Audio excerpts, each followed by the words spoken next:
Why do 99% of healthy hearts make two sounds? Because valves open and close. Here's the quick breakdown. The Lub, S1, is the sound of the mitral and tricuspid valves snapping shut at the start of systole when the ventricles contract. The Dub, S2, is the aortic and pulmonary valves closing as the heart relaxes in diastole. Depth and timing tell clinicians if things are normal. Louder S1 suggests strong ventricular contraction. Split or delayed S2 can indicate timing differences between left and right heart.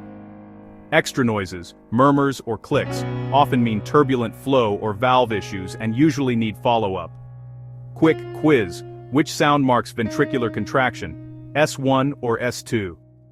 Comment your answer below and subscribe for the 3D breakdown next video.